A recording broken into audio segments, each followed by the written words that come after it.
The bus rolled through the Tennessee hills just after dawn, its engine humming a low, steady note against the silence of the countryside. Inside, the soft amber light of early morning filtered through tinted windows, casting long shadows across the narrow aisle. REBA MCENTIRE sat near the back, her boots crossed at the ankle on the seat in front of her, a paper cup of black coffee warming her palms. She wasn't asleep. She rarely slept well on the road anymore. Not because of nerves, but because of something else entirely, something she couldn't quite name. A kind of restlessness that had been building for months. Outside, Tennessee was waking up slow. Farms stitched themselves together along the highway, their fences old and leaning, their fields pale gold in the early light. REBA watched them pass and felt the familiar tug of something like homesickness, even though she was never quite sure what she was homesick for. Not a place, maybe a version of herself. The girl who had first stepped onto a stage in Oklahoma and felt, for the very first time, that the world made complete sense.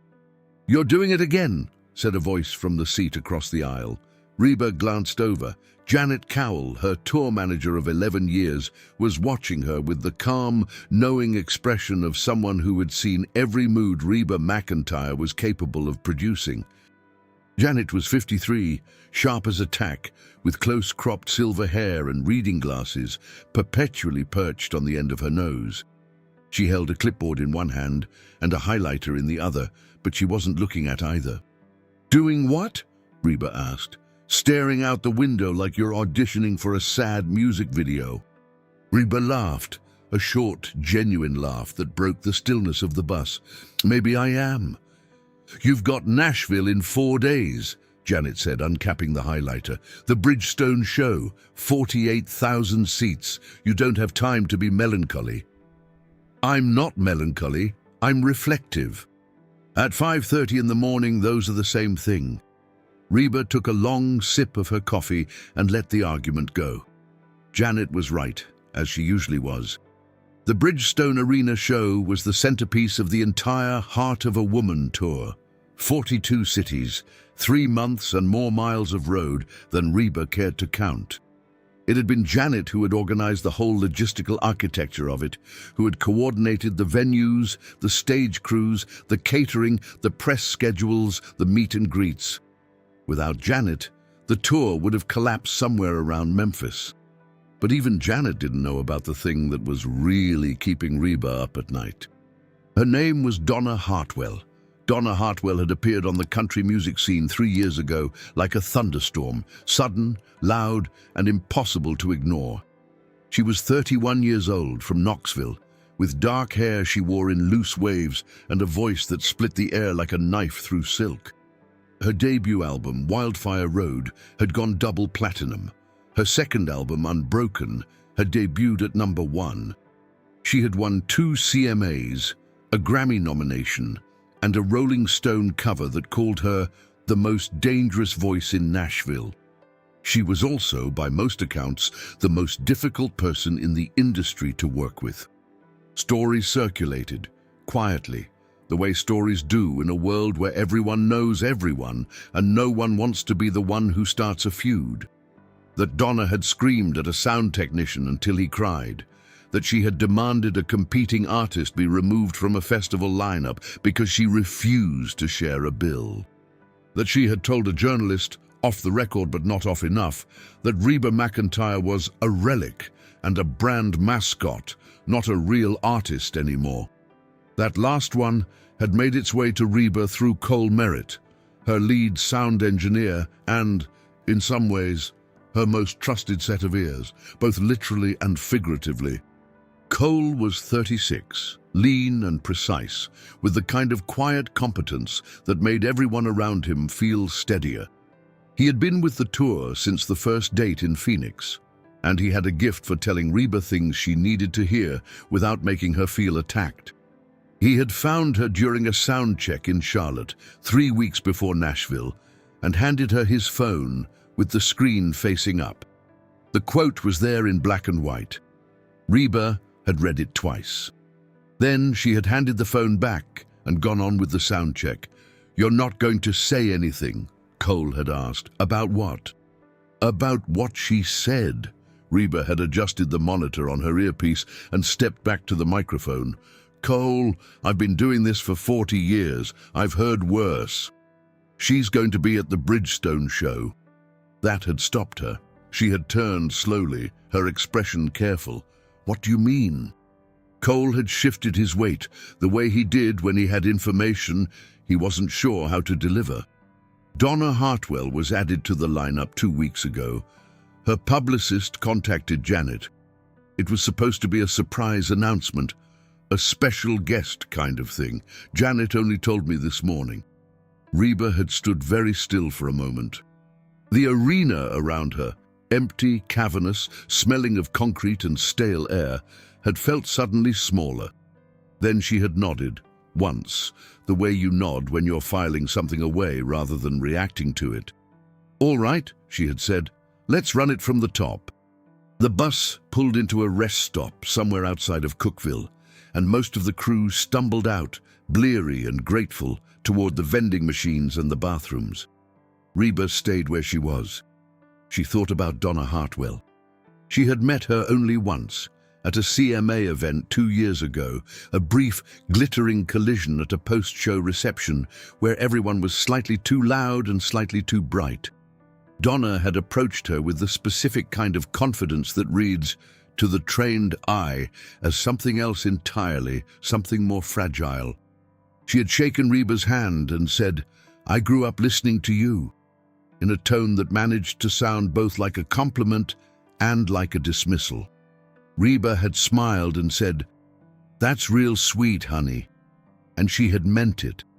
But she had also seen the look in Donna's eyes, a flicker of something hot and complicated, something that wasn't admiration. It had lasted only a second, then Donna had smiled and the flicker was gone, and they had been photographed together and gone their separate ways. Reba hadn't thought much about it at the time. Now she thought about it quite a lot. Bobby Crane, the tour's head stage manager, found her at the rest stop with a revised production schedule and a look of careful neutrality on his face.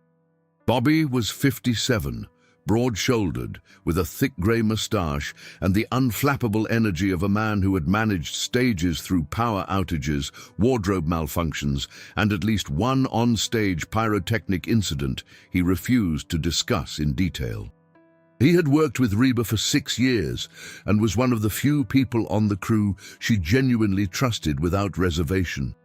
"Janet, fill you in on the Hartwell edition?" he asked, falling into step beside her as she walked back toward the bus. Cole did.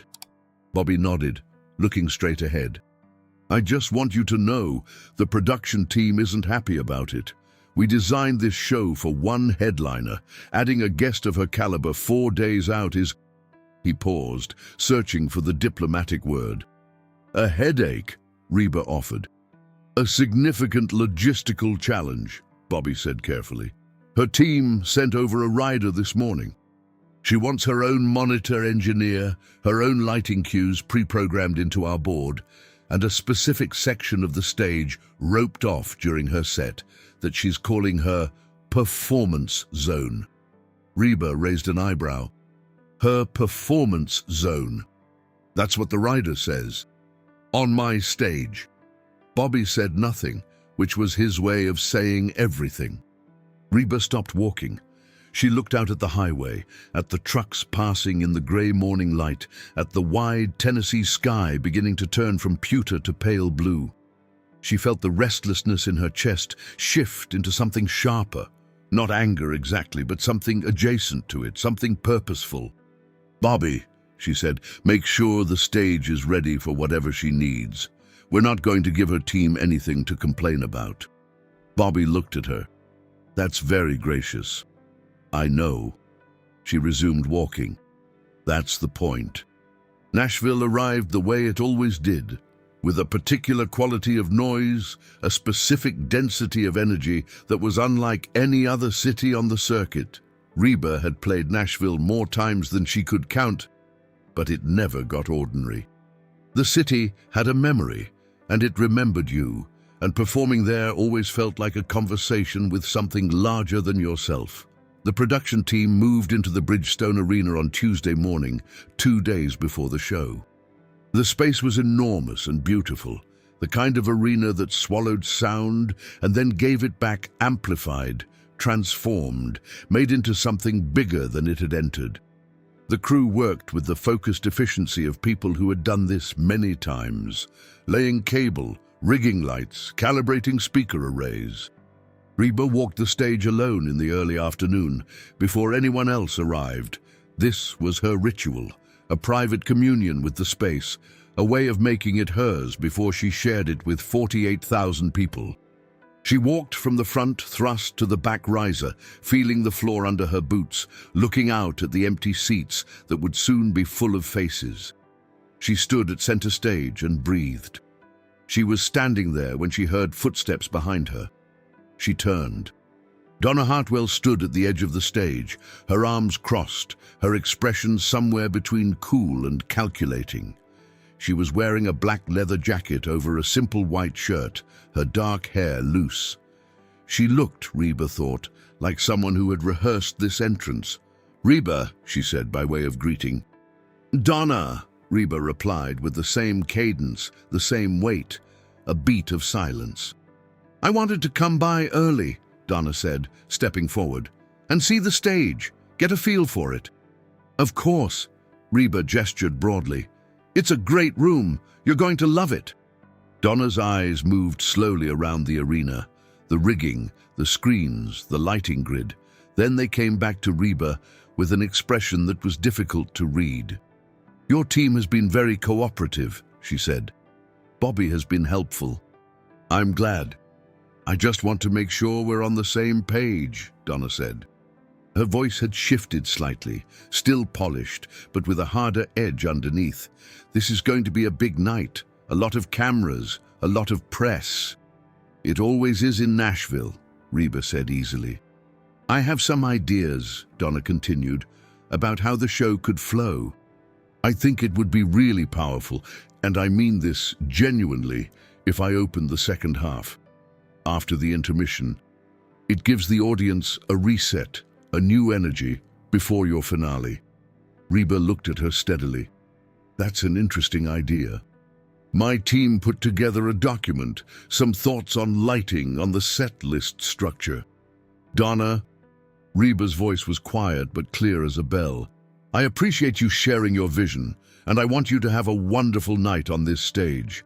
But this is my show. My team has been building it for months. We're not going to restructure it 4 days out." She paused. "But I promise you, where you're placed in the lineup is a great spot. You're going to shine." Donna's jaw tightened almost imperceptibly. "I just think—" "I know you do," REBA said, and her tone was warm and final. "It's going to be a great show, Donna, for both of us." She smiled, nodded once, and walked past her toward the edge of the stage, leaving Donna standing alone at center. That night, in her hotel room, REBA sat on the edge of the bed and called her friend Patsy Kimball, a former backup singer who had been her closest confidant since the early 90s. Patsy lived in Tulsa now, had been out of the industry for years, and had the particular gift of listening without agenda. She came to the stage, REBA said, with a whole document. "A document," Patsy repeated in the tone of someone choosing their words carefully. "Reorganizing my show." "Lord." "She's not trying to be part of the show, Patsy. She's trying to take it over." "So what are you going to do?" REBA lay back on the pillows and stared at the ceiling. The city hummed outside the window, Nashville at night, full of music and ambition and history, all of it layered on top of itself like sediment. "I'm going to do what I always do," she said. "I'm going to put on the best show I can and let that speak for itself. And if she does something, then I'll handle it." On a stage in front of 48,000 people and about a dozen cameras. "Especially then," REBA said quietly. "That's when it counts the most." The day before the show arrived with a gray Tennessee sky and the kind of humid warmth that felt like a warning. Reba woke early, as she always did on show days, and went through her morning in the careful, unhurried way she had developed over decades. Coffee, quiet, a long walk if the weather permitted. The hotel was near the Cumberland River, and she walked along the bank for 40 minutes, watching the water and the birds and the slow drift of clouds, letting her mind settle into the particular stillness she needed before a big performance. By 9 o'clock, she was back at the arena. The production day was dense with final adjustments, lighting cues being locked, monitor mixes being finalized, the video team running through the screen content that would play behind her during the show. Bobby moved through it all with his customary unflappability, his radio crackling every few minutes with some new question from some corner of the building. Cole was at his station in the pit, headphones around his neck, running frequency checks with the kind of focused precision that Reba had come to find genuinely comforting. She found him during a break and stood beside him at the console, watching the empty stage. "You heard anything from her team this morning?" she asked. Cole didn't look up from his board. Her monitor engineer showed up at 7:30 and spent 3 hours reworking the wedge configuration on stage right. Bobby let them do it, but had Marcus from our crew shadow them the whole time to make sure nothing touched our setup. Reba nodded slowly. And they changed the wedge angles, added a fill speaker she claims she can't perform without, and left a note on the main console asking if we could boost her vocal channel 4 dB above the standard mix during her set. 4 dB. It would make her noticeably louder than your band during transitions. If the mix engineer isn't paying close attention, it could bleed into your set. He said it carefully, without accusation, laying the information out plainly. It might be a standard request. Lots of artists have specific monitor preferences. Or, Reba said, or it's deliberate. She was quiet for a moment. Around them, the arena buzzed with the controlled energy of a production in its final hours, the smell of fresh paint from a set piece, the distant thump of a bass line being checked, the sound of a drill somewhere in the rafters. "Leave the mix as it is," she said. "Run my show the way we planned it." And her 4 dB. "Tell her engineer we'll do our best to accommodate it within our standard parameters." She glanced at him sideways. "Diplomatically." The corner of Cole's mouth twitched. "I'll find the most diplomatic words I know." At 2 in the afternoon, Donna Hartwell arrived with an entourage of 7 people. 2 backup singers, a stylist, a personal assistant, a publicist named Greg Ashford, and 2 individuals whose roles were never made entirely clear. Greg Ashford was a slick, fast-talking man of about 40, with the specific energy of someone who manages crises for a living and has come to enjoy it. He found Janet within minutes of arrival and immediately began renegotiating everything that had already been agreed upon. Janet came to find Reba in her dressing room with the expression of a person who has been doing this for 11 years and has reached the absolute limit of her patience. "He wants a co-headliner credit in the broadcast Chiron," Janet said, closing the door behind her. Reba was sitting in front of a mirror, her hair half-styled, a cup of chamomile tea steaming beside her. She met Janet's eyes in the reflection. "A co-headliner credit. In the broadcast, he says Donna's contract entitles her to equal billing on any televised portion of the event." "Does it?" Janet set a piece of paper on the counter, a printed email chain. "Her contract says prominent guest billing. It does not say co-headliner. I've read it 3 times. She tapped the paper. "But Greg is arguing that prominent is subjective and that in the context of a nationally broadcast show, prominent means equal." Reba looked at the paper without picking it up. "Get our lawyer on the phone." "Already done. He says we're clearly in the right, but that if we want to avoid a public dispute, we might consider—" "Janet." Reba's voice was gentle but immovable. "We are in the right. Act accordingly." Janet picked up the paper, squared her shoulders and left. Weston Drake, the tour's lead guitarist, knocked on Reba's dressing room door at 4 o'clock and stepped inside with the careful expression of someone carrying news they're unsure how to deliver. Weston was 44, lanky, with a mop of brown hair and the easygoing warmth of a man who had been playing guitar on big stages since he was 19. He and Reba had a shorthand built over years of rehearsals and road miles, a comfort that required very few words. "She's been in the stage manager's office," he said, settling into a chair. "Donna? Her and Greg. Bobby let them use it for a production meeting, but one of the stage crew told me they've been in there for 2 hours." He picked at a callus on his finger. "Bobby's not happy." "What are they doing?" "Nobody knows exactly. But her lighting tech was seen at the main board with a USB drive about an hour ago. Cole caught it and had him removed, but..." He trailed off. Reba set down her tea.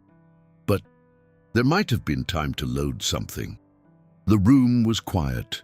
Outside, the distant sound of the arena filling, technicians, early access crew, the first waves of evening preparation, created a low, constant hum that felt in that moment like the sound of something building.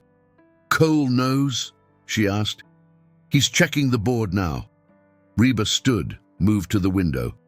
The Nashville skyline was fading into the blue of early evening, the last light catching the tops of the buildings. She thought about the stage, her stage, and the 40 years of work it represented. She thought about the audiences she had stood before, the nights that had gone wrong and the nights that had gone right, and the handful of times she had faced something genuinely difficult in front of a crowd and had had to decide in real time who she was.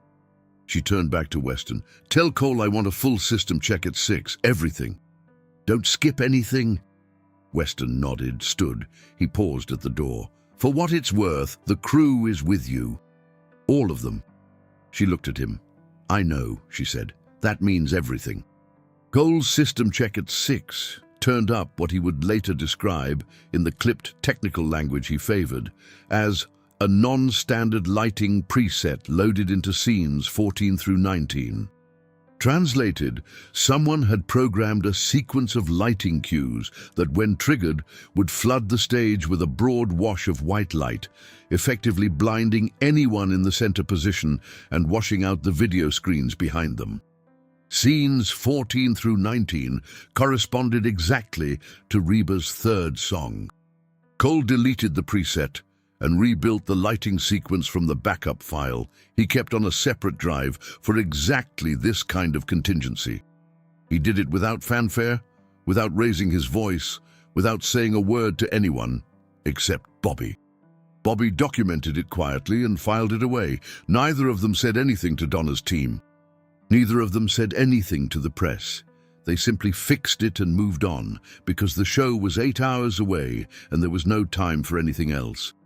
Reba's final pre-show ritual was her own. Private, consistent, protective. At 7:30, after the catering and the last costume fitting and the final run-through of her earpiece frequencies, she went to a corner of the backstage corridor where a folding chair had been placed for her years ago and sat by herself for 15 minutes. Not praying exactly, though there was something prayerful about it. More like a gathering, a collecting of herself from all the various directions she had been scattered throughout the day. She thought about the first show she had ever played, a rodeo in Oklahoma City, 1974, 16 years old, trembling so hard she could feel her knees knocking together under her jeans. She had walked out to a crowd that didn't know her name and had sung her heart out anyway, because that was all she knew how to do. That was still, she realized, all she knew how to do. Whatever Donna Hartwell had planned, whatever disruption, whatever moment she was engineering, it would meet something she hadn't calculated for. 48,000 people who came to feel something real, and a woman who had been giving them exactly that for 4 decades. The show began at 8 o'clock. The opening act, a young fiddle player named June Calloway from Asheville, North Carolina, who had been on the road with the tour since Albuquerque, played a 30-minute set that warmed the room beautifully.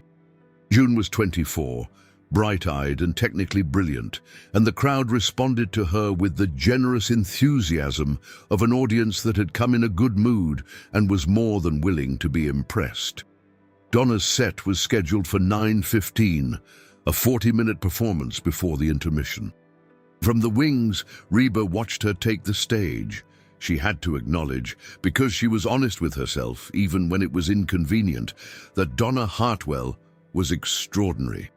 She walked to the microphone with the kind of total physical confidence that can't be taught, and when she opened her mouth and sang, the arena responded viscerally, the sound of 48,000 people simultaneously surrendering to her voice.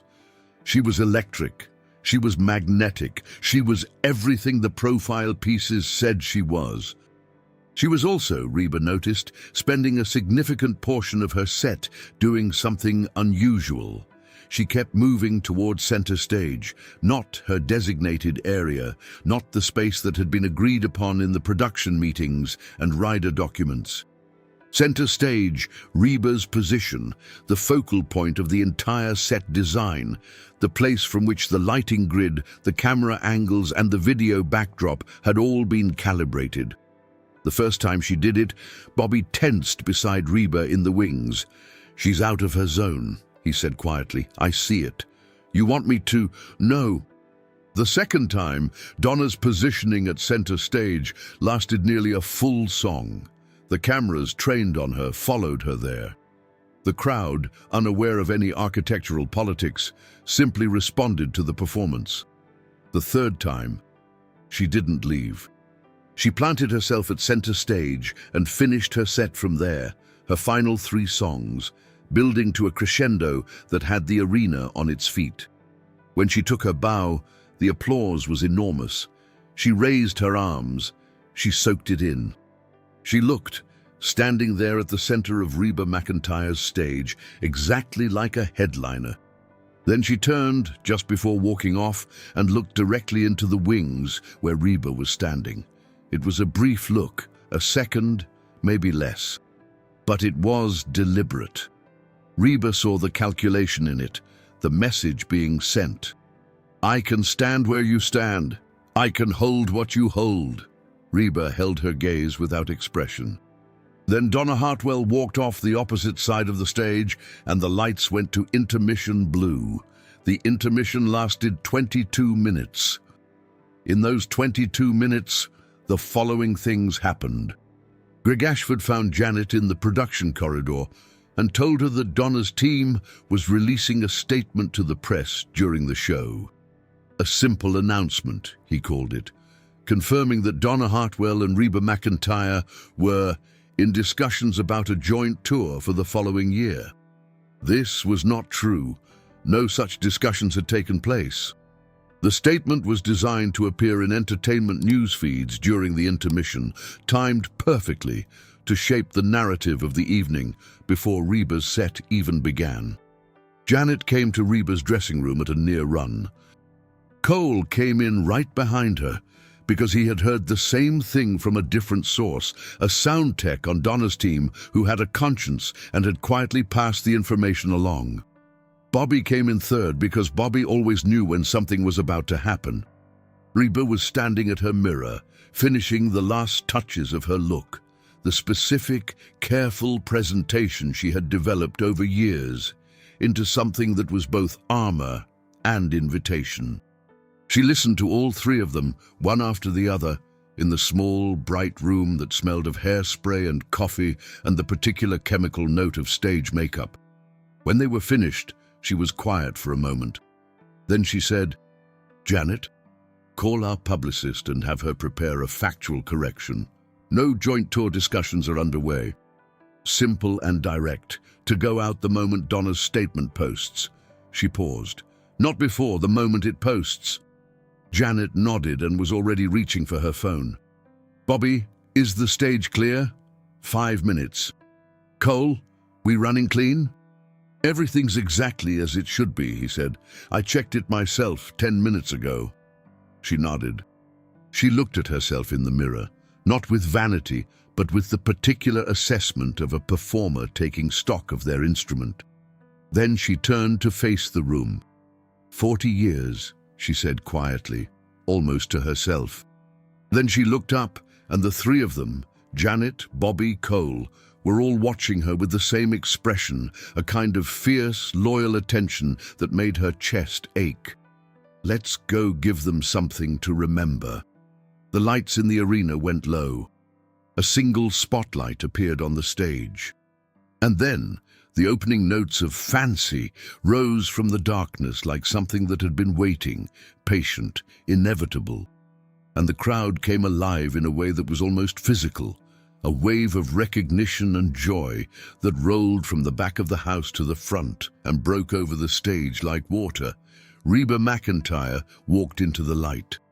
She wore a deep red gown, fitted, long, with a subtle sparkle that caught the follow spots and sent light scattering across the first rows of the audience.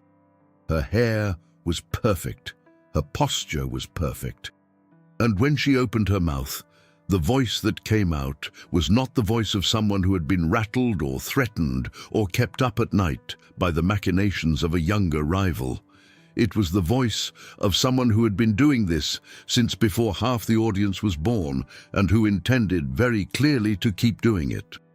The crowd responded with the kind of sustained, full-throated enthusiasm that only comes from genuine connection, from 48,000 people recognizing something authentic in front of them.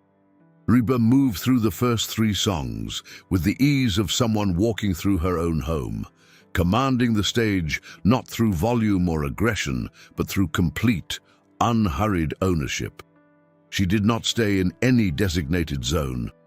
She walked to every part of the stage, the left wing thrust, the right side catwalk, the back riser, and above all, the center.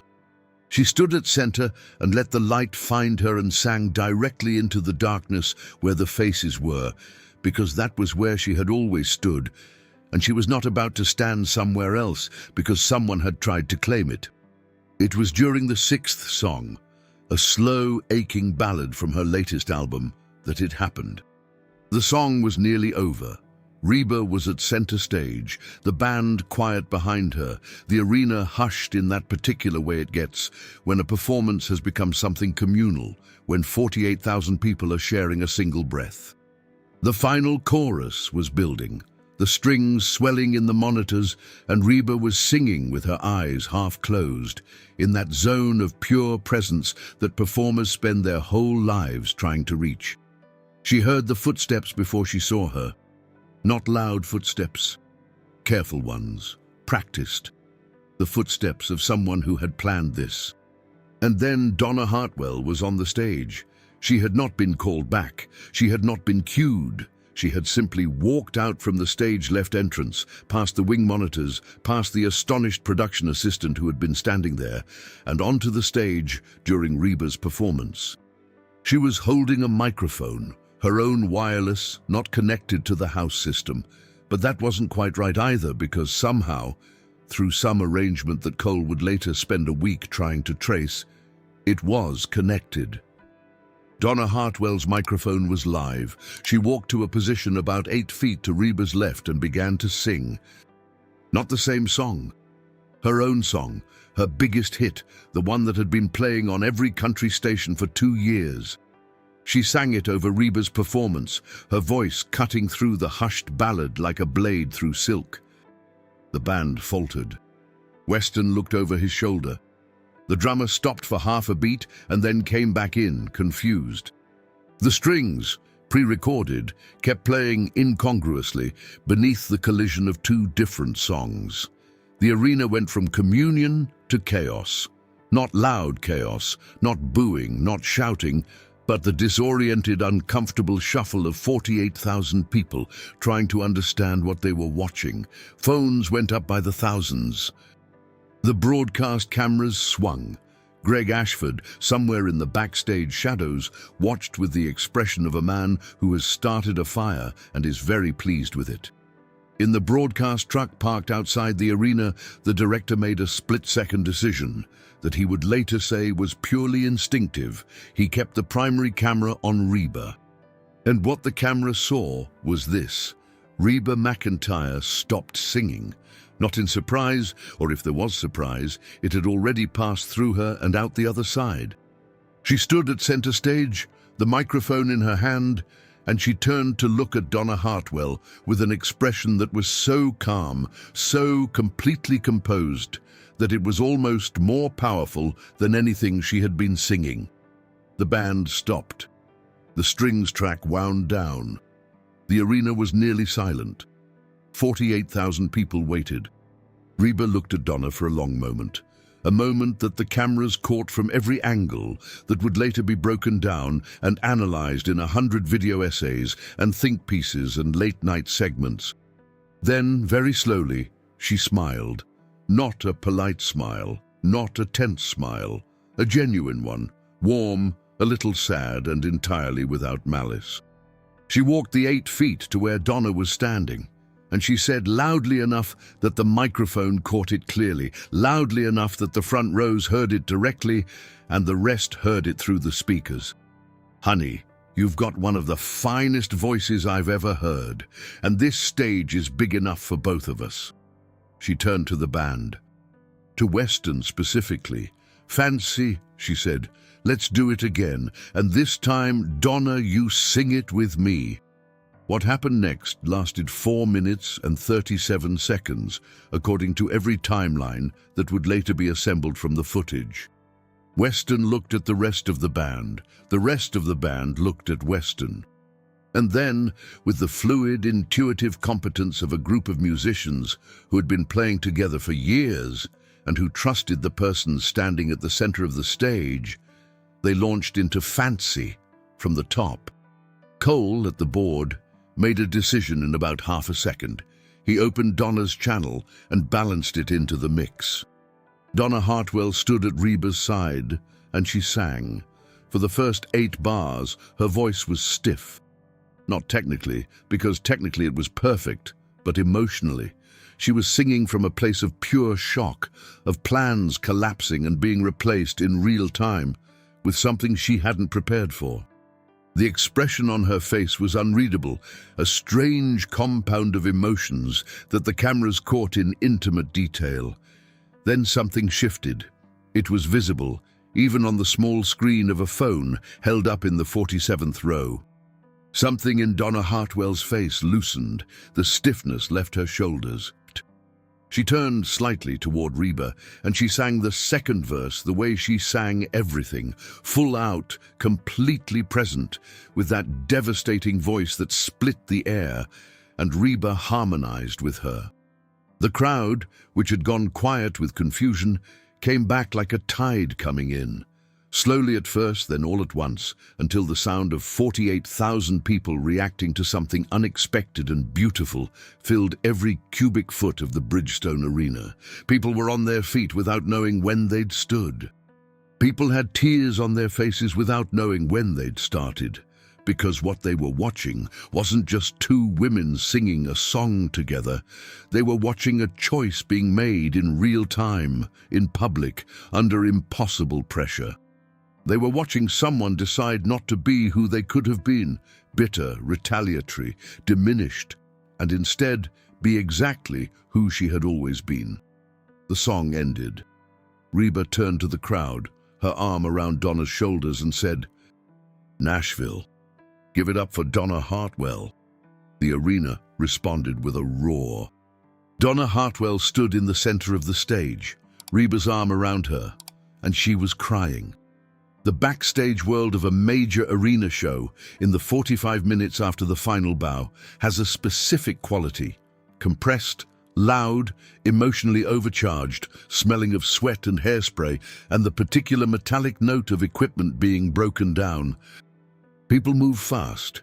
Conversations start and stop. The adrenaline of performance has not yet dissipated, and everyone exists in the slightly unreal space between the show and the world. Reba stood in her dressing room doorway, still in her red gown, accepting the stream of crew members who passed with nods and thanks, and the occasional hug. Bobby, flushed and genuinely moved. June Calloway, who had watched the whole thing from the wings and looked like she had witnessed something formative, the sound techs, the lighting crew, the monitors guys. They came in ones and twos, and she greeted each of them with the full attention she always gave, because they had built this night, and they deserved to know it. Cole came last. He stood in front of her with his hands in the pockets of his jeans and a complicated expression that she recognized as his version of being deeply affected. "The mix held," he said. "Everything held." "I know," she said. "Good work. The broadcast director kept the camera on you the whole time." He paused. "It's already online." She nodded. She had known it would be. "It's..." He stopped, started again. "I've seen a lot of shows, Reba, a lot of moments. That was..." He trailed off again. "Go home and get some rest," she said gently. "You did real good tonight." He nodded once and walked away.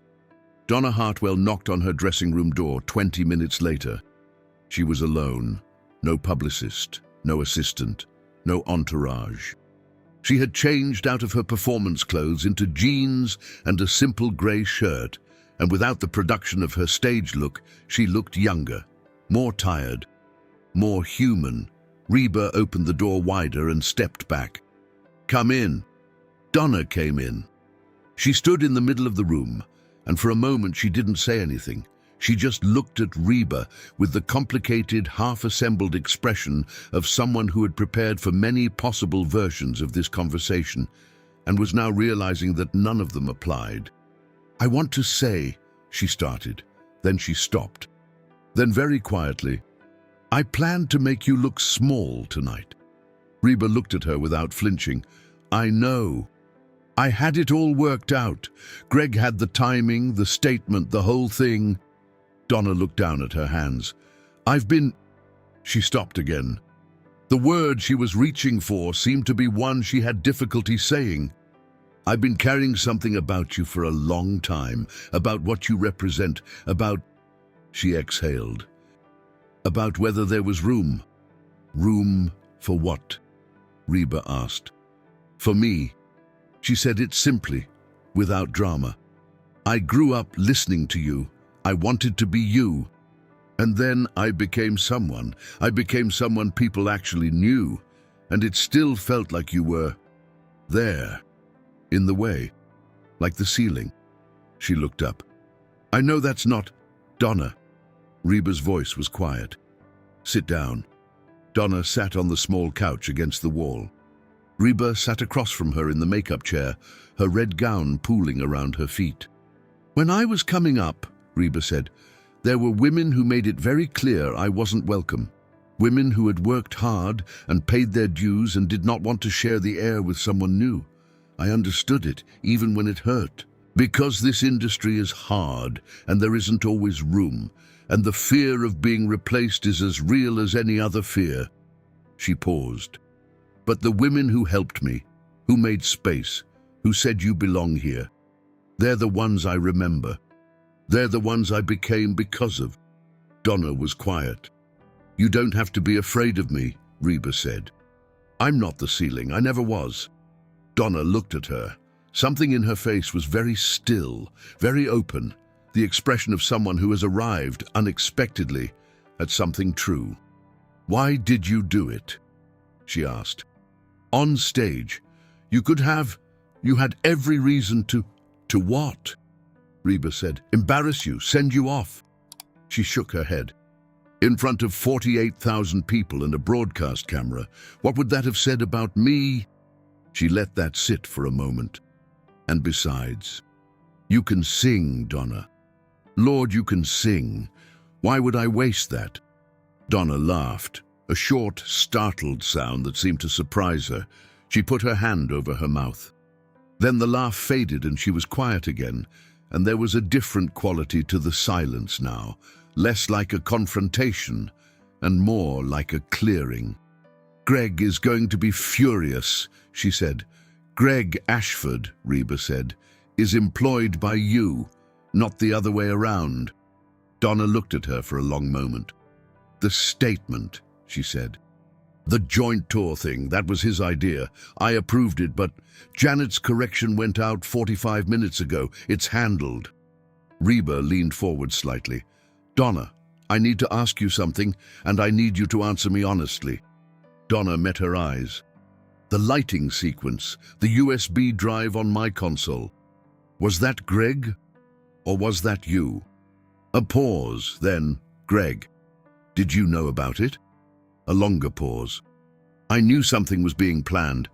I didn't ask specifically what. She held Reba's gaze. That's not a defense. I'm just telling you what's true. Reba nodded slowly. All right. What are you going to do? Nothing public? What happened on that stage tonight told its own story. I don't need to add to it. She stood, smoothed her gown. What you do with Greg Ashford is your business. Donna stood too. They faced each other in the small room. The legend and the rising star, the woman who had tried to take and the woman who had chosen to give. Both of them slightly changed by the last 3 hours. I'm sorry, Donna said, for all of it. I know that doesn't undo. It's a start, Reba said simply. The video was online before midnight. Not the full broadcast, that would come later, but a clip, 90 seconds long, captured on a phone by someone in the 12th row. It showed the moment Reba stopped singing, turned to face Donna, and said the words that would be transcribed in hundreds of articles over the next week. Honey, you've got one of the finest voices I've ever heard. And this stage is big enough for both of us. By 2 in the morning, the clip had been viewed 4 million times. By 8 the next morning, it was at 11 million. By the following evening, it had crossed 50 million. The comments were overwhelming in their consistency. Not the usual chaotic noise of the internet, but something more focused, more emotional. People wrote about kindness, about grace under pressure, about what it means to be secure enough in yourself to respond to an attack with generosity. Parents shared it with their children. Teachers showed it in classrooms. Athletes cited it in interviews. The phrase, big enough for both of us, became, within 48 hours, one of the most shared quotes on the internet. Greg Ashford resigned from his position as Donna Hartwell's publicist the following Thursday, citing creative differences in a statement that fooled no one. The real conversation, which occurred in a hotel conference room in Nashville and lasted approximately 2 hours, was witnessed by Donna's lawyer, Richard Talbot, and by Donna herself. By all accounts, it was not pleasant. Greg had, it emerged, made several commitments on Donna's behalf without her knowledge, including a deal with a tabloid outlet to receive and publish leaked information about Reba's show setup. That deal had not produced anything useful, partly because Cole had caught the lighting manipulation before it could cause real damage, but the existence of it was damaging enough. Donna did not go to the press with any of this. She did, however, call Reba. I fired Greg, she said when Reba picked up. I heard, Reba said. Richard is handling the cleanup. There's going to be she exhaled, some difficult stuff that comes out, the tablet deal, some other things. Does it involve me or my team directly? No, it's more about Greg's methods, generally. Then handle it with your team and your lawyer, and don't let it become a news story if you can help it. Reba. Donna's voice was quieter now. How do you know, how do you always seem to know what the right thing is? Reba thought about this for a moment, standing in her kitchen in Nashville, the morning light coming through the window. I don't always know, she said honestly. I've gotten it wrong plenty of times. But I've been doing this long enough to know that how you treat people when you're under pressure is who you actually are, not who you are when everything's going well. A pause. And I know that a career is long. The things you do, really do, not what you say, those travel ahead of you. They get there before you do. Donna was quiet on the other end of the line. Take care of yourself, Reba said, and take care of your team, the right ones. A pause. And Donna, the voice you have? Don't spend it on the wrong things. 6 weeks after Nashville, the Heart of a Woman tour played its final date, the Staples Center in Los Angeles, a show that had been sold out for 8 months. The crew that gathered in the backstage corridor before the show was the same one that had been there from the beginning. Bobby, Cole, Weston, Janet, June Calloway, plus a handful of others who had joined for the West Coast leg. They were tired in the bone-deep way of people who have been working at full capacity for months, but there was something else too. The quiet satisfaction of people who have done something real together. Bobby had framed and hung a printout of the 90-second clip in the production office. Not the clip itself, obviously you couldn't frame a video, but a still from it, a screenshot captured by some unknown person in the 12th row. Reba, at center stage, turned toward Donna, her posture absolutely composed, the red gown catching the light.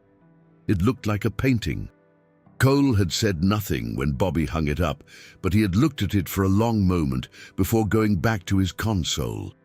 Janet had said, "That's going up in my office at home too," and gone back to her clipboard. Reba walked the stage alone, as she always did, an hour before the show. The Staples Center was a different room from the Bridgestone, bigger, colder, with the specific acoustic character of Los Angeles arenas. But a stage is a stage, and she had her ritual, and she went through it. The walk from thrust to riser.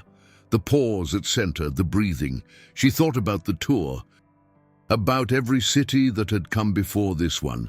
Phoenix and Memphis and Charlotte and Nashville and the 100 miles of road between them. About the faces in the crowd and the songs she had sung and the particular quality of connection that happens between a performer and an audience when everything is right. She thought about the night at Bridgestone. The clip had changed something, not her career exactly, which had been fine before and was fine now, but something subtler. The volume of a certain kind of conversation. The number of strangers who wrote to her or approached her at events to say something about grace or about how they had tried to apply that moment to their own lives, to a conflict at work, a difficult relationship, a moment when they had had the opportunity to be small and had chosen instead to be large.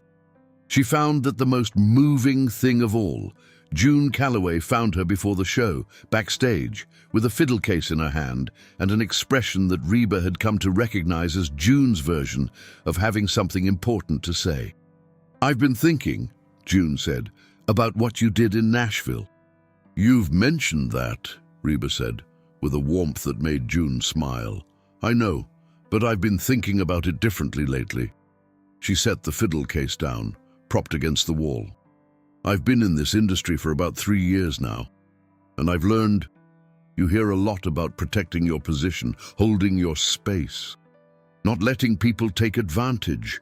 She paused, "And I think that's real, and I think it matters, but I've been watching you all tour, and I think there's a way of holding your space that doesn't require closing it off to other people." Reba looked at her. "I'm not saying it perfectly," June said. "You're saying it perfectly," Reba replied. "That's exactly what I've spent 40 years trying to figure out." June smiled, a full, unguarded smile that made her look about 16. "How do you do it? Like practically? How do you stay you when people are trying to make you into something else?" "Yeah." Reba was quiet for a moment. "You know who you are," she said. "That's the whole thing. It sounds simple, and it isn't. It takes most people decades to actually do it, really do it, not just say it. But when you know who you are, genuinely, deeply, not what you do, not what you've achieved, but who you are, then nobody can take it. Because there's nothing to grab onto." She paused. "People who try to knock you down are banking on you not being sure, on there being some wobble in the foundation they can get their fingers into." She met June's eyes. "Make the foundation solid." June absorbed this. Then she picked up her fiddle case and said, "Thank you for this tour. For everything." "Thank you for the playing," Reba said. "Come back next tour." June's face lit up. "Really?" "Call Janet," Reba said, already walking toward the stage. Weston Drake played the last show with the specific kind of brilliance that comes from knowing it's the last night, from the accumulated weight of every note played before this one, all of them present in the fingers. He had been playing guitar on stages for 25 years, and there were nights when it was work and nights when it was something else, and this was firmly in the category of something else. Between songs, he caught Reba's eye from his position at stage right and gave her the small nod they had developed.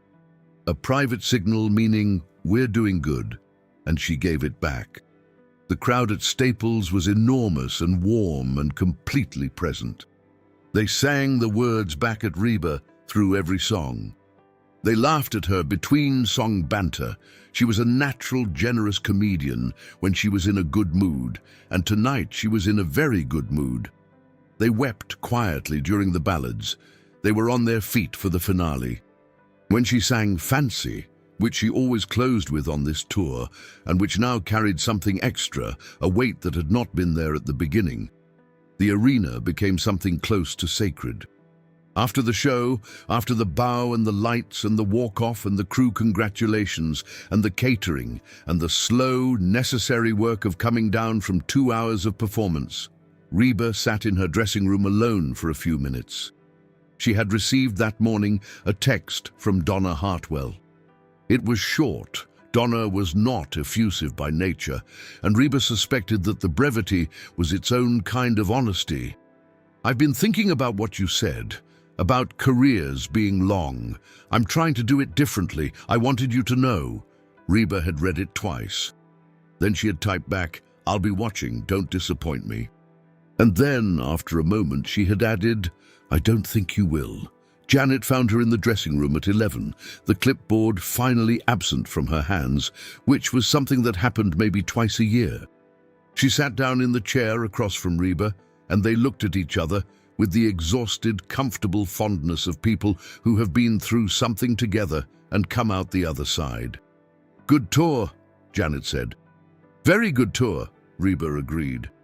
"Nashville was..." Janet shook her head slightly. "Yeah. For what it's worth, and I know you don't need my validation, but I'm going to give it to you anyway. I've worked with a lot of people in this industry. A lot of talented, difficult, extraordinary people. And I have never seen anyone handle something like that the way you did." She paused. "I'm proud to work for you. I want you to know that." Reba looked at her. Janet was not given to speeches. This was, in 14 years, maybe the third one. "That means a great deal to me," Reba said. "Truly." Janet nodded, efficiently, the way she did everything. Then she stood, smoothed her jacket, and picked up her clipboard from where she had set it on the counter. "The buses load at midnight. LA traffic at 2 a.m. is manageable if we leave on time." "I'll be ready," Reba said. Janet walked to the door, stopped, without turning around. "Big enough for both of us," she said quietly, the words carrying the quality of something that has become, without anyone quite deciding it, a kind of motto. Then she walked out. Reba sat alone for another few minutes.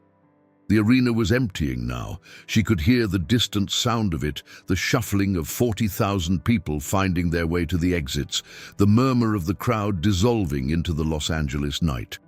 Outside these walls, the city was doing what it always did, vast and indifferent and full of light. She thought about what it meant to have been here, really hear all of it, every night of the tour, every song, every conversation, every moment of decision, to have been present for it fully, to have not wasted it. She thought about a 16-year-old girl in Oklahoma, knees trembling under her jeans, walking out to a crowd that didn't know her name. She thought about 48,000 people on their feet in Nashville. She thought about the clip, 50 million views and still going, and the strange, slightly overwhelming thing it meant that so many people had seen in that moment something they needed. Something about choosing when you didn't have to be generous. About deciding in public, under pressure, with cameras rolling and 48,000 witnesses, to be exactly who you had always said you were. She hoped it was useful to them. She hoped they took it home and kept it somewhere they could find it. She stood up. She took one last look at the dressing room, the mirror, the lights, the flowers someone had brought, the half-empty coffee cup, and she felt, as she always did at the end of a tour, the particular compound of exhaustion and gratitude that she had come to understand as the truest measure of a life well spent. Then REBA MCENTIRE picked up her bag, walked out of the dressing room, and went to find her bus. 3 months later, at the Country Music Awards, Donna Hartwell won Album of the Year for Unbroken. She stood at the podium in the lights, holding the award, and looked out at the room. The industry she had been clawing her way through for 3 years, the faces that had celebrated her and dismissed her and watched her stumble and watched her rise. She gave a gracious, clear-eyed speech about the album, about her band, about the work. And at the end, she paused. "There's someone I want to thank," she said, "not because they worked on this album, but because they taught me something this year that I think is going to make every album after this one better." She paused again. The room waited. "She told me that a career is long and that the things you do travel ahead of you." A breath. She was right. I hope she knows I'm listening. She didn't say the name. She didn't have to. The camera found REBA in the audience, sitting 3 rows back, in a deep blue gown, her expression open and warm and entirely unsurprised. She smiled, the kind of smile you give when something you hoped for comes true. She gave a small nod, and Donna at the podium gave one back. Later that night at the post-show reception, one of those glittering, slightly too loud events that are the true native habitat of the music industry, Patsy Kimball called REBA from Tulsa. "I watched the whole thing," Patsy said, "every minute, including that moment with Donna." "I figured you would," REBA said. She was standing near the edge of the room, away from the noise, her heels off and her bare feet on the cool marble of the lobby floor. "You know what that was?" Patsy said. "What's that?" "That was the end of a story that started in Nashville." A pause. A good ending. REBA looked across the room, at the industry she had been part of for 40 years, at all the faces she knew and the ones she didn't, at the specific, complicated, beautiful mess of a world she had chosen and that had chosen her back. "It's not the end," she said. "It's just a good chapter." Patsy laughed. "Fair enough. How's Tulsa?" "Cold. Quiet. Wonderful. Sounds about right." They talked for a few more minutes. Easy, unhurried, the kind of conversation that doesn't need to go anywhere because the destination isn't the point. Then Patsy said goodnight, and REBA put her phone in her clutch and slipped her heels back on and walked back into the room. Cole was near the bar, talking to Weston about something that was making them both laugh. Janet was across the room, clipboard free for once, talking to a record executive with the expression of someone who has already won the argument and is enjoying the other person's slow realization of it. Bobby was near the exit, talking to a stage manager from another tour, both of them with the universal body language of crew people comparing war stories. June Calloway was in the corner with her fiddle case. She had played The Ceremony, a solo piece that had stopped the room, talking to a young producer who was leaning toward her with the focused attention of someone who has just heard something extraordinary. REBA watched all of it for a moment, Then she crossed the room, touched Cole on the shoulder, shook Weston's hand, caught Janet's eye, and got a small, satisfied nod in return. She stopped beside Bobby, and he turned and said without preamble, "Good night." "Good night," she agreed. She made her way to June, waited for a natural break in the conversation, and said, "Call Janet Monday morning, about the tour." June blinked. Yes, absolutely, Monday." REBA nodded. She turned to go. "REBA," June called after her. She turned back. "For what it's worth, what you said backstage in LA about knowing who you are." June paused. "I've been thinking about it every day since." Reba smiled, the full, genuine, effortless smile that people who met her always mentioned afterward, the one that made you feel briefly as though you were the only person in the room. "Good," she said. "Keep thinking about it." And then she walked out into the Nashville night, into the cool October air and the sound of the city and the long road that was always, somehow, just beginning. There is a moment, known only to performers, that exists in the space between the wings and the stage. It lasts perhaps 3 seconds, sometimes less. It is the moment after the crowd has been heard, that vast, breathing, living sound of thousands of people gathered in one place, and before the first step is taken into the light. It is the moment of no return, the hinge between private and public, between the person you are in a quiet room and the person you become when 48,000 faces turn toward you. In that moment, everything is possible, and nothing can be taken back. Reba McEntire had lived in that moment cumulatively for more hours than she could count. She had stood in the wings of arenas and theaters and rodeo grounds and county fairs and television stages, and she had felt it every single time. Not the same, never quite the same, but always present. A sharpening, a gathering, the particular clarity that comes when the noise of the ordinary world falls away and only the essential thing remains. She had learned over 40 years that the essential thing was not the applause. It was not the lights or the cameras or the chart positions or the awards on the shelf at home. It was not even the songs, though she loved them the way you love something that has grown out of you and gone on to live its own life in other people.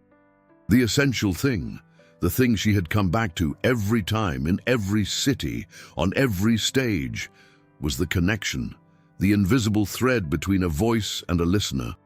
The moment when a song stops being sound and becomes something a person carries home with them, into their real life, into the ordinary hours where most of living actually happens. That was why she did it. That was why, at this point in her life, with every reason in the world to slow down, to recede, to let the newer and the louder and the younger take the center, she kept coming back. Because some nights, if you were honest and present and gave everything you had, you could feel that thread go taut, and there was nothing in the world like it. She did not know, standing in the wings of the Bridgestone Arena on a Thursday night in Nashville, that this would be one of those nights. She did not know that before the evening was over, she would face something she had not prepared for. Not exactly, not in its precise form, and that her response to it would travel around the world in the form of a 90-second clip that 50 million people would watch and share and return to in the weeks that followed, when they needed to be reminded of something. She did not know that the night would change someone, or that it would, in ways both visible and invisible, change her too. She knew only the crowd, that breathing, living, waiting sound on the other side of the curtain. She knew only the 3 seconds. And then she stepped into the light.